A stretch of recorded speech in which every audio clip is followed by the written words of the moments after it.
This podcast is brought to you by the Washington State Department of Health. When we think about the COVID-19 vaccine hesitancy in the Black community, let's remember, it didn't happen by chance. It's justified in history. But the will to change the narrative is strong today, and our people are lending their voices to the conversation. We're sharing our stories and the reasons that made us choose the vaccine so we can lead the way for others to make a well-informed choice too. To hear our stories, visit hereforuswa.org.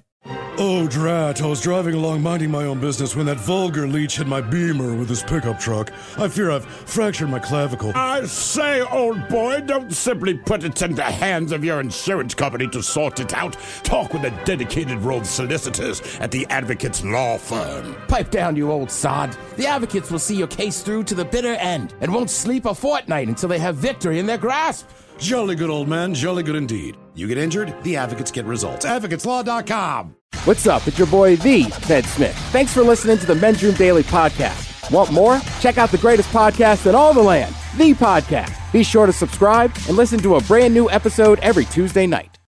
The debauchery rolls on. You're listening to the Men's Room with Miles and Thrill. 99.9 KISW. It is our random question, 206-421-ROCK. Hello, Chris. Welcome to the Men's Room. Hola. Chris, welcome to the program and the random question. All right, this might seem a little bit morbid, but we're going to give this one to you. What would you say, Chris, would be either the worst way to die or the best way to die, in your opinion? Ooh. The worst way, I'm going to go, it's kind of a twofer. I say drowning, but I also think fire, so maybe if there's, fiery water. Fiery water. Mm-hmm. Like a boat crash, like if there's oil and the water catches fire. Yeah, I got you. I get the feeling the fire would kill you before you drown, or the fire would cause you to drown because it's taking all of your oxygen out of it. Well, we all have these theories, but we don't really know. It's like someone who falls from a high, location. They fall off a cliff, whatever the deal is, right? And you see them fall, and you wonder and most people say, well, they probably had a heart attack before they hit the ground or whatever. But how do you know? But you don't know that. You know what I'm saying? And you don't know, Right, there's a lot of things that say that happen to you as, if you're burning to death, at some point your body goes into shock and you don't know. And I'm like, well, hopefully, but I don't know. And I don't know how you come to that conclusion because I don't know who you ask. And same thing with drowning. Let's say at some point, as all the air is escaping you, at some point your brain brings you this inner peace. I'm like, are you sure? Are you sure? Right. Because it seems like people that drown are flailing a lot before they kind of disappear. Yeah. And it's not like a calm flail. They're not like waving goodbye. Well, the same thing with fire. They say, well, you're probably overcome with smoke before it gets to that point where you're physically on fire. You know what I'm saying? Like the smoke is taking over and you... But that's like if your house is on fire, you might die of smoke inhalation. That's one thing. If you were physically on fire, the heat from exploding your eyeballs and exploding your internal organs, that would be pretty bad. I don't know. But then there's also buried alive, right? That seems awful. Yeah. Or could you ask them the worst and the best? Or just either one. What would you think would be the worst? Because, there's some people, and they say maybe they're in a vegetative state, or they're on life, or we're going to pull the plug, or whatever. What if the person in there can hear everything you're saying? Knows exactly what's going on, but is unable to communicate in any way physically or, orally or whatever the deal is? You just don't know. I would think the best way to die, and I don't know this having never died before, but I would think peacefully in my sleep. Mm-hmm. Yeah, not a bad call. Or what about just a quick gunshot wound, back of the head? Right, if you don't know what's coming. Yeah. Right, you have no idea it's coming, someone comes up, they pop, it's done, right? Yeah, in theory, that seems like the best. I don't remember you said that. The reason I asked what would be the worst or best way to die, the obituaries for 3 Ohio siblings all feature the same line. He is preceded in death by his brothers. That's because the Woobker brothers, 31-year-old Todd, 35-year-old Brad, and 37-year-old Gary, they all died together this week in a freak accident in Ohio, overcome by fumes after becoming trapped in a manure pit. Rescue crews found the brothers shortly before noon on Tuesday, unconscious and unable to move, on their farm in St. Henry, Ohio. They were taken to area hospitals. The brothers had apparently been trying to fix the pump in the manure pond or holding area when the fumes overwhelmed them. It's not clear how the brothers got stuck in there or how long they'd been there. An autopsy on 2 of the brothers points to asphyxiation secondary to a farm accident as the cause of death. Manure pit's pretty common in Ohio based on the amount of farms and everything else. But the gases, they cause varying symptoms, ranging from burning eyes, nausea, dizziness, and headache at lower levels, to breathing problems and even death at higher levels. So they're saying, compounding that is the fact that methane and carbon monoxide are odorless, which is why they're sometimes called silent killers. The brother's funeral is actually, all three, is set for today. I think we can all agree, the quicker, the better. Without question. Right? I mean, like, that's the long and short of it. If they said, hey, man, when you drown, it happens in 1/2 of 1 second, you'd be like, okay. So someone here said lava. And it's like, I get the feeling if you were dropped into lava, and again, I don't know, but like you're dropped into That's quick. That's done. It's got to be real quick, right? Oh, that's real quick. Yeah. I mean, I guess, but again, there's got to be a part where you feel your skin boiling off. But we don't want to talk about that part, Ted. But all those nerve endings, that would be burned immediately. I don't really think that there would be a lot of pain involved, because I think your nerve endings burning off, I think that'd be a lot of pain. It might not last long, but I get the feeling that is the most pain I would ever have been in. Your body's going to go into shock. You're going to go numb. I mean, well, that's always been my question, right? Like, people say, like explosion be good. You don't feel anything. But it's like, is there like a tiny little percentage second where you feel your body ripping apart? See, again, I don't know. I just... That part would suck. Yeah. Someone here says, best way to die, heroin overdose by far. What? Well, I guess so. I mean, what's the brand name for morphine? So I guess the theory is that if you were morphine the hell out. But again, I know what you mean, but I still feel like, and again, I do not know, but I feel like at some point, as your body is shutting down, the level of discomfort has to be would you rather, through the roof. Okay, would you rather just go, you know what I mean? Whatever happens, just freak accident, you go. Or, say you've got a month to live, okay? And maybe at this point in time, you don't really have to go through any treatments or anything. You just know you have a month. So you don't have to sit there doing chemo and debilitating your body. But you've got 4 weeks to be able to do whatever it is. But what condition are you in? Because it's one thing. If someone says you have a month left to live, go, so but you're not feeling great. If someone says you got a month, like your doctors are like, look. Absolutely. It's not like you are spry and running around. So while, maybe you could try all these things, also I would think that... well, you could say goodbye to your friends. You could say goodbye to family. You could, tidy things up. You could go on vacation. You could do whatever it is you wanted to do. I mean, at least you could do the bucket list thing or something, you know what I mean, that you just, look, I just got to do this, whatever it is. I think if I had a month to live, the top on my bucket list would be live longer. Well, yeah. I mean, but you could go to the bunny ranch. Number 2 chicks at one time. I'm saying go to the bunny ranch, do something, you know what I mean? Yeah. There's got to be something. When you wouldn't have to sweat money. Like, all right, I'll take out a loan. Who cares? Exactly. Who's going to give you a loan? Put this on my credit card. Yeah, exactly. Like, it doesn't matter. Like, I mean, seriously, like, any sporting event you wanted to, like, you just fly, like, you got this much time. You only got a month to live. Like, I'll fly to London, watch Arsenal in person in a suite. What if they lose? At least I could say I've seen them. Yeah. I've seen the stadium, so we're halfway there. All right. Getting closer. Hello, Raymond. Welcome to the men's room. Boo, bitches. Boo. Raymond, welcome to the program. The random question. All right, how about this one, Raymond? When did you not expect to see boobs? When did you not expect to see boobs? Boobs? Boobs. Oh, yeah. Boobs. I mean, good or bad, I mean, you didn't expect to see them. I was driving down Aurora Avenue about a week ago, and as soon as you come across, you see them down there all the time. I was going to say, no, we said you did not expect to see boobs. Once you said Aurora Avenue, I'm like, oh, it's Boobapalooza. But yeah, there's just some chick sitting alongside the road playing with her movies.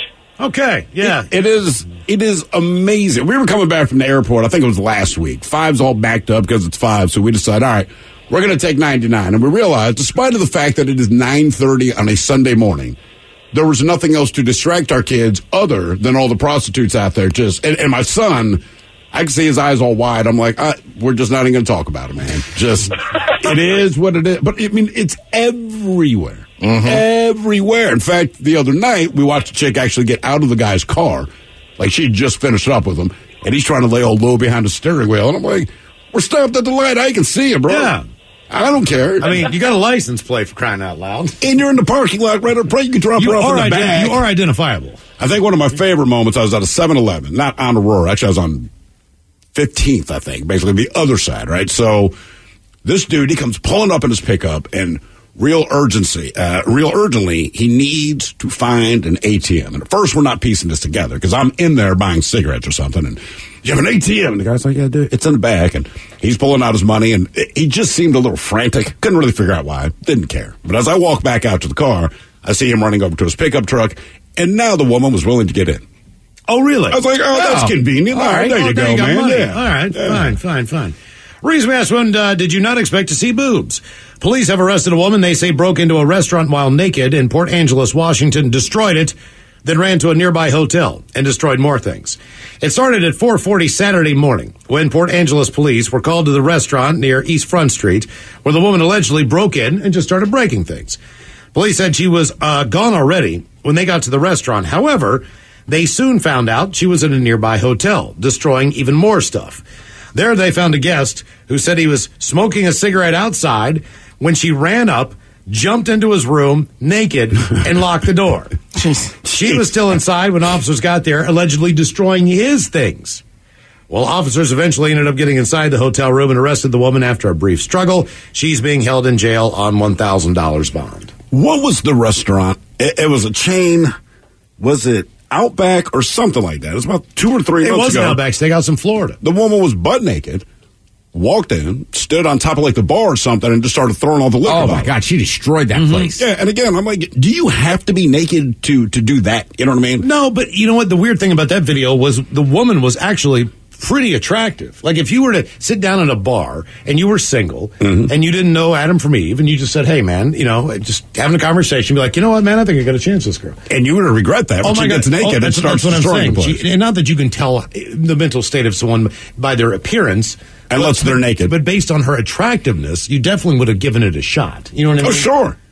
Even if you thought she was a little bit batty, you'd be like, I can fight through that. You just didn't know it could go to that level. You never really think anyone's that batty.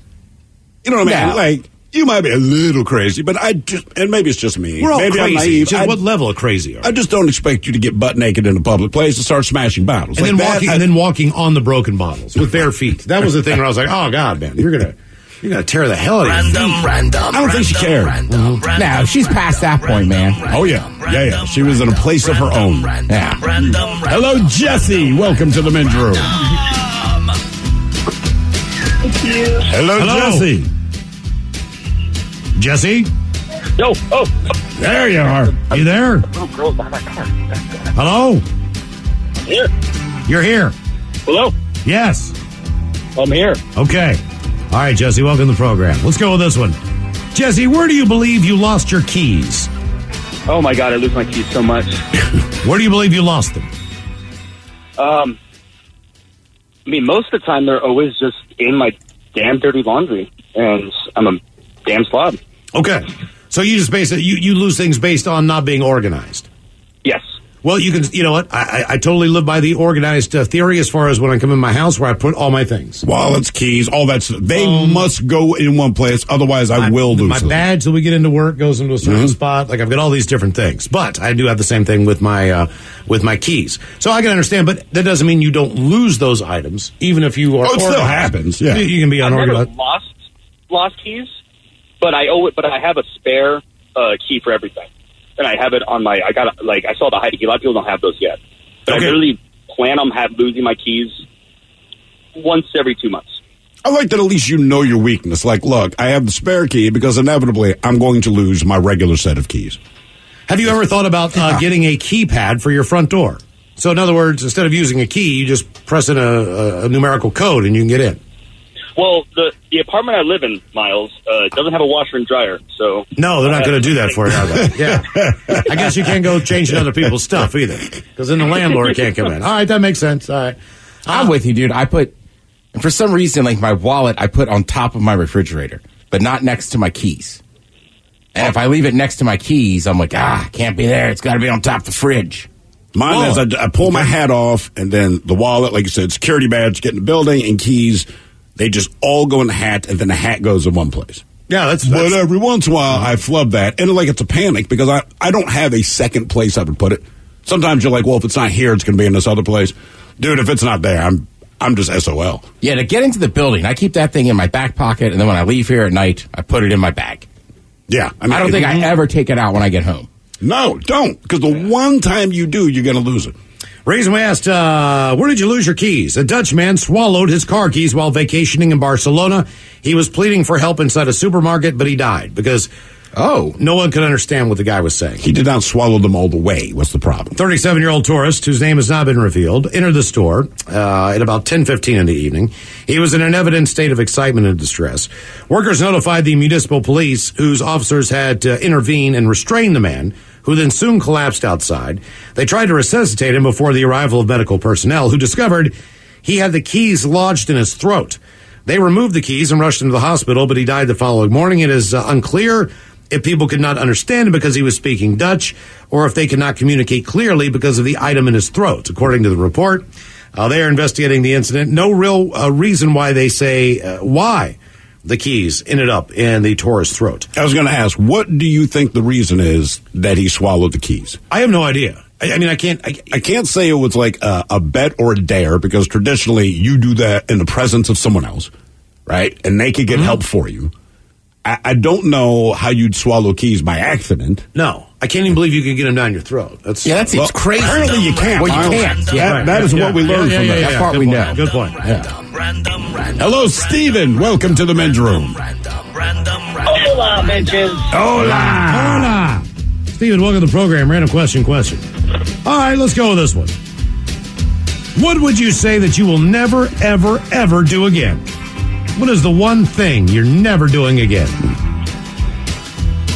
That's a tough one. Smoking cigarettes. All right. That is a really good one. How long did you smoke? I started smoking, regularly when I was about 13. I stopped when I was in Iraq, and it was 2009, and cigarettes became crazy expensive, so I was like, screw you. You're not getting my money. And I quit. So wait, you quit smoking because of the cost? Yeah, just because of the cost. Was it difficult to do under a stressful situation like that? I mean, it's going to be difficult no matter what the situation is, but now you're in a situation where, you know what I mean, your job dictates a pretty good level of stress. Yes, but most of the time when you're on patrols and all that stuff, you can't smoke cigarettes anyways. Right. It makes sense. Yeah, it does. Okay. So it really helped. And then where I was at, we kind of had our own little, gym tent and things. And I mean, it was probably 4 months or so total that I had left in Iraq at that time. And so, yeah, I just used it to quit. I've been sober from cigarettes since 2009. And what cigarettes are available when you're there? I mean, are people sending them from the States? Do you have commissary, or are you getting the local stuff? It's a mixture. So the family can send you stuff, but by the time it gets there, it's stale and not good. But you still smoke them or dip, whatever you're choosing. You can buy, depending on where we were at, we had a little Connex, and it was the human resources guys were in charge of the money, and we would buy our cigarettes and stuff from them. Okay. Now, what you could do on patrol, we could buy cigarettes called Miami's and stuff. Those were 50 cents a pack. All right. Okay. What do those feel like when you inhaled a 50 cents a pack cigarette? Like ground up sand and glass. Okay. All right. The reason we asked what will you never do again, for the first time since the 2008 plane crash that killed 4 people and left Travis Barker with third-degree burns on 65% of his body, he actually got on a plane. One of the reasons is he's dating a Kardashian who has her own private jet. Oh, of course. But at the same point in time, he basically said, look, I'm never getting on a plane again. I remember that. He went down to Cabo. The crash back in 2008 killed his close friend, his security guard, his personal assistant, the pilot, the co-pilot, and he and only DJ AM survived that crash. But he said, look, after he spent a month in the burn unit, I am never getting on a plane again, which would be a tough one, man, because if you like to travel and go places like Cabo by boat, or Hawaii by boat, or whatever, any place that you might want to go. Yeah, but I also understand New if I York survive by car. a plane crash like that, I'm with him, man. I don't know that I'd get also, it back. It's also crazy, too. It's he's had to go play a lot of shows. Right. Yeah, it's exactly right. He said she never pushed him to fly. They managed to travel in the U.S. without having to fly, but she's been totally cool with just, hey, man, you do you, you be you. But he said, look, man, I want to go to Cabo. I want to be down there, so he overcame his fear. Remember John Madden? He would never get on a plane. Oh, that's right. They do football, man. It didn't matter. He could be in L.A., he could be in New York. Like, he got on the bus and he drove. The Madden Cruiser. You know, it's actually in Canton. Is it? Is it really? Yeah, it sits outside the Hall of Fame. Damn, that's cool. More of the random question coming up. 206-421-ROCK. This podcast is brought to you by the Washington State Department of Health. When we think about the COVID-19 vaccine hesitancy in the black community, let's remember, it didn't happen by chance. It's justified in history. But the will to change the narrative is strong today, and our people are lending their voices to the conversation. We're sharing our stories and the reasons that made us choose the vaccine so we can lead the way for others to make a well-informed choice too. To hear our stories, visit hereforuswa.org. Well, great balls of fire, Bubba. What happened, Buford? That crazy son of a Sal blew right through that four-way stop on Main Street and plowed into my cowboy Cadillac. Your what? My pickup truck. And I'm pretty sure my leg is broken, Ted. Oh, quit your bitching, Buford, and talk with those son busters at the Advocates Law Firm. When I got busted up last month, well, shoot, they made sure those snakes at the insurance company played fair. Boy, howdy. Even that creepy so-and-so Kyle earned his keep. So if you get injured, the advocates get results. AdvocatesLaw.com. Geico asks, how would you love a chance to save some money on insurance? Of course you would. And when it comes to great rates on insurance, Geico can help. Like with insurance for your car, truck, motorcycle, boat, and RV. Even help with homeowners or renters coverage. Plus, add an easy-to-use mobile app, available 24-hour roadside assistance, and more, and Geico is an easy choice. Switch today and see all the ways you could save. It's easy. Simply go to geico.com or contact your local agent today. Start summer up by mixing things up with top paint and stain brands at Lowe's. Shop HGTV Home by Sherwin-Williams, Valspar, Cabot to find the perfect pop of color or classic shade you've been looking for. And don't forget to prep your deck for the season with reliable wood stain and sealer. Now's the perfect time to complete your paint or stain project. Lowe's, all things summer, all at the right price. 99.9 KISW. The men's room is in progress. Your guess is as good as mine. Coming up, the categories today, the top 10 Disney characters of all time and the best sports movies of all times. We'll do your guess is as good as mine right after emails on our random question, 206-421-ROCK. Random. Hello, Bree. Welcome to the men's room. Oh, hey, I got through. I've been listening to you guys for like 10, 12 years ago. The guy I was dating was like, hey, you gotta listen to these guys. They're totally your kind of humor. So now I'm calling for the first time. This is fun, and my voice is all messed up, but hi. Oh, the first time. There Here are the 7 words you can't say on the radio. Right out of the gate. Sucker, mother, and please keep those words in mind when calling. Now, back to the program. All right, Bree, with your dirty mouth. Sorry. That's all right. No, I'm not. Okay. All right, let's see here. All right, Bree, what do we have for you on a random question? Okay, let's ask you this one. Where would you say was the most unusual place that you have had relations with someone? Just unusual, just a strange place. Oh, golly. So, I met this guy when I was fishing at a lake, right?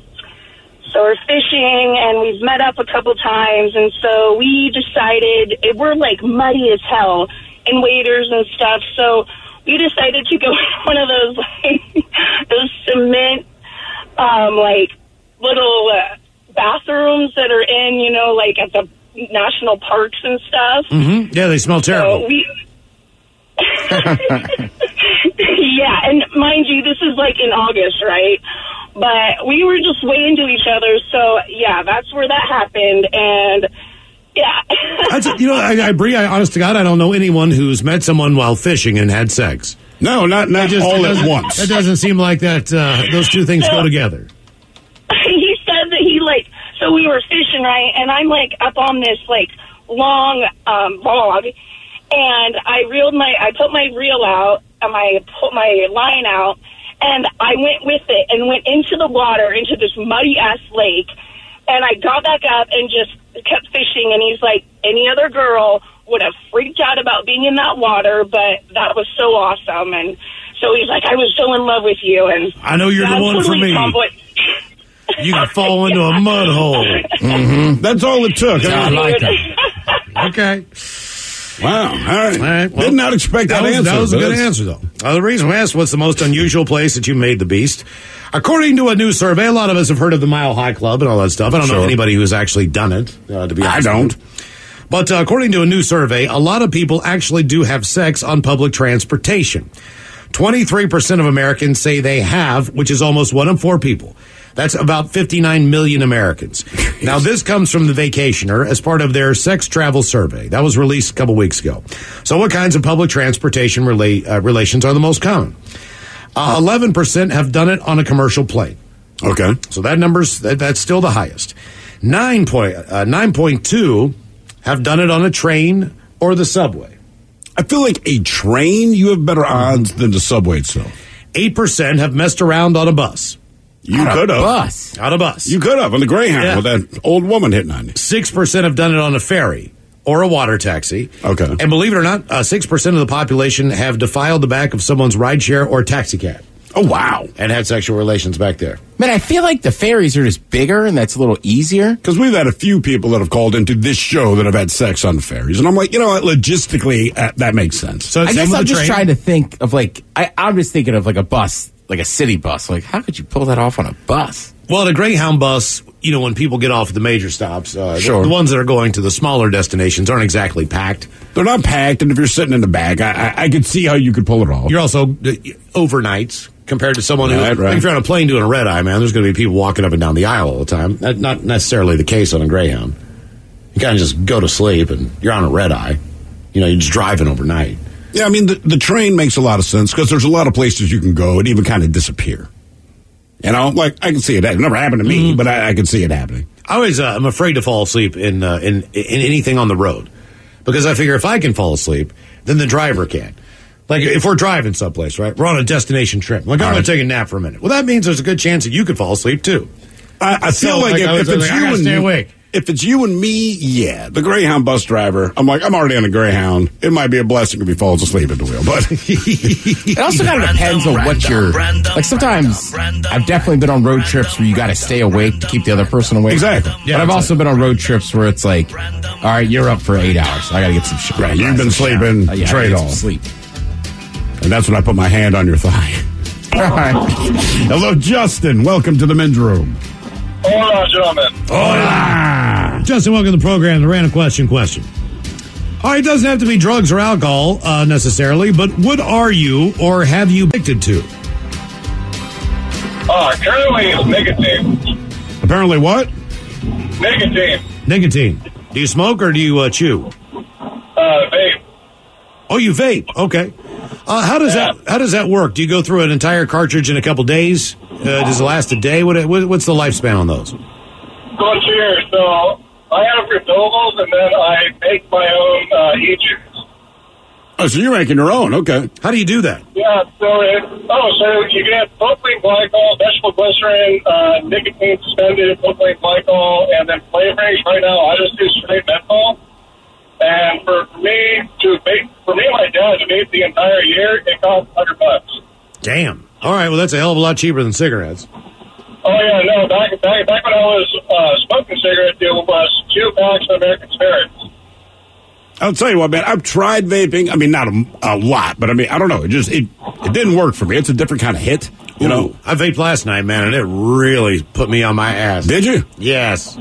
Why'd you vape instead of smoke? Just to give it a shot? Well, it wasn't nicotine in the vape. Oh, okay. Yeah. I get it. Never mind. Jeez. Never mind. I've done that in a while. Wow, that'll kick the marijuana vape pens. Yeah, those things are tough. Because you do those pretty regularly, right? Yeah, it works well at concert. You're not going to get busted smoking a joint or whatever. But at the same point in time, I was like, these things are ass kickers. I didn't realize how powerful they were. I'm sitting there I get high, man. And I'm like, man, I'm stoned. I am really stoned right It's now. a different hit, different high. Reason we asked, what are you or have you been addicted to? A guy in Grand Rapids, Michigan, he broke into a bunch of businesses last month, all of them to steal one thing. In the span of a few days, he broke into 8 different ice cream places and stole money. It's not clear how much ice cream he stole, but he did steal at each and every location. They're not able to identify it. They just found the scooper. Wait, is he stealing the money and the ice cream? Or yes. Okay, so he both. Goes into ice cream stores, he gets ice cream, and then he steals all the money. A cop spotted his car one night. They tracked him down a few days later. His name is Cameron Harris. He's 25 years old. They released him on bond last Thursday with an ankle monitor so they could track his movements until the trial. So they arrest the guy. They put an ankle monitor around his ankle, and here's where it gets dumb. Once he was out, he robbed 3 more ice cream shops. The GPS on the ankle monitor showed he was at all 3 stores when the break-ins happened, so they arrested him again. So now he's facing charges for robbing and eating at 11 different ice cream shops. What does he not get about the ankle monitor? I don't know. It's just what his thing is, man. Really? Yes. Who knew that they had that many ice cream shops in Grand Rapids, Michigan? Yeah, I would not have known. I didn't know that either. That's a weird one. Well, I mean, in theory, there's more ice cream shops than I think about. Do you think his motivation is truly to eat ice cream, and while he's there, he grabs money, or that his motivation is the money and decides when he's there, he's going to eat ice cream? Because I get the feeling ice cream seems to be his primary drive. Yeah, I'm with you. I never really thought about robbing a place, what kind of cuisine it would have. Right, like, I think they have cash. That's good enough for me. Actually, I shouldn't say that. I'm not really into robbing places, but if I did, I just don't know that yet. So what kind of place would you rob? And I'm going for the food as well? Yeah. Honestly, it's somewhere like Ezel's or a barbecue joint. So Bitterroot, look out. I don't want your money. I want your barbecue. Yeah. See, I think I would just go something simple, like a fast food joint. Be like, I'll take all the money and put 20 burgers in the bag. But don't they smoke all night? I mean, don't those places, like, you go there, say They're it's 3 o'clock in the drawing morning. you in. They're begging me what to I'm go saying there. is, like, maybe the meat needs, like, 4 more hours. You know, you're in there at 3 o'clock in the morning. They don't open till 8 or 9. You know what I'm saying? Like, you're... But I can grab the meat that they smoked the night before. I'm saying it's a barbecue Okay, joint, man. okay. Like, look, if I'm like this guy and I'm going to eat and rob your place, then yeah, I'm going to See, barbecue. most of those places that are barbecue joints are almost down to the pound on what they sell I know, on a daily I know. basis because they don't want to waste any of that stuff. So you're telling me my logistics are all wrong. Like, it's not worth it because you're not going to get anything rob ready. it later in the evening. Like, you can go to a Zell's, but the bottom line is you got to dunk the chicken in the batter and you got to turn those fryers on. Well, the truth is, I would just steal their batter, right? So even if I did the chicken at home, I like, got you. their batter is the thing. Okay. So no offense, Ezel's, but I'm stealing your batter. Well, he doesn't have to cook them. This dude didn't make the ice cream. He just took some. Right. Yeah. Like, if I'm robbing a burger joint, like, I'm going to take the burgers already made. The ones in the heat window, or are you taking the frozen patties and the rolls? No, the ones that are in that window. So I'm saying. But you have to do this while they're open. Right. Correct. That's the problem. Oh, he was in when they were closed. Right, they're closed. Right. Grabs the scoop. Yeah, come on, Ted, use your head, man. Sorry, man. That's what I'm saying. Like, in a barbecue place, everything would be in the smoker getting ready for the next day, right? Yeah, you're right, Miles. There'd be workers there. Well, not on the overnight necessarily. I'm saying who guards the smoker? Man, They just put a big-ass lock on there, man, because if you're blowing that smoke, man, and it just smells it delicious. smells so good, right? I mean, you'd have to think someone's been in there like, I need to get some ribs. I am glad I don't live within proximity to a good barbecue joint because my dog would probably go crazy. Just based on the smell all night long. Yeah. You know?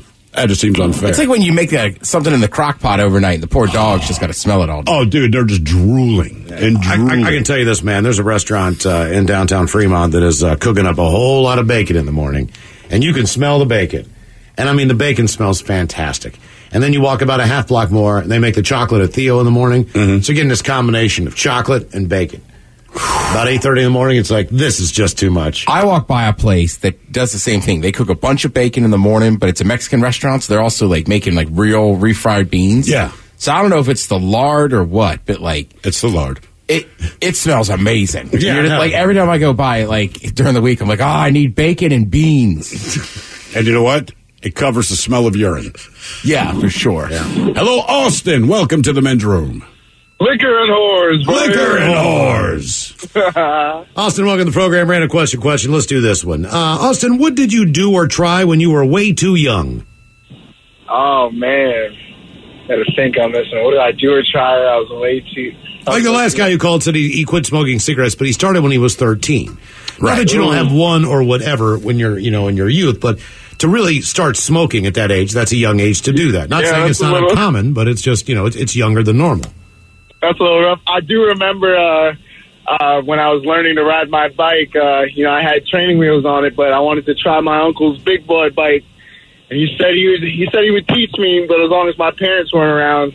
And we went around the cul-de-sac trying to ride the bike, and a kid that was coming the opposite direction didn't realize that I wasn't too seasoned on the bike, ended up smacking into me because I couldn't turn the bike, and the spike that holds the chain onto the bike. Yeah. The chain popped off of the spike, and as I was falling, the spike rolled across my forehead and split my forehead open. Oh, your forehead? Yeah. Yeah, when you can't ride a bike, you really can't ride a bike. So what happens? I fell forward over the handlebars as his bike was coming up as we crashed together, and it's just not a pretty sight.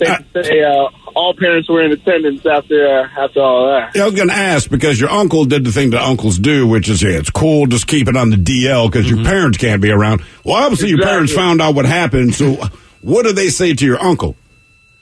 I wasn't old enough really to listen to all those explicit conversations, but I did know that he foot the medical bills. I do know that much. Let me ask you this. How old were you when you had your first alcoholic beverage? Oh, man. My grandpa just died, and it was the summer before 8th grade. And that same uncle gave me a shot of Jameson. Okay, all right, see that? Same uncle. Yeah. Well, he said this will help. Yeah. Look, I mean, I'm trying to remember the first time. I think the first time I had a beer in front of my parents, I might have been in 7th grade. Did you drink the whole thing, or was it a sip? Here's what I did. I only knew the first beer that, oh God, this is going to be horrible. I only knew the first beer that you were given from the first Vacation movie in Rusty, right? Mm-hmm. So Dad hands Rusty his beer, and he's like, here, you ever have a beer? Sometimes share a moment. And he just crushes it. Right, just chugs the whole thing. Yeah. Burps, throws the can down, right? That's basically what I did, because I thought that was how you were supposed to drink your first beer. I just thought you were supposed to crush it, because it was supposed to be like, I can do this, I'm going to impress you. Can I get another? And I was like, can I get another? Like, no. Not at all. Not after what you just did. Yeah. That's fair. So I ruined it. You know what I mean? They would have given me another beer. And how old are you? I was in 7th grade. 7th grade? Well, that's like my dad stopped drinking when I was young, right? So then I guess I was in high school, and I'm bragging about chugging beers and this and that. And finally, he's just like, all right, I'm going to have one. Just to beat me at chugging, and then he never drank again. Did he beat you at chugging?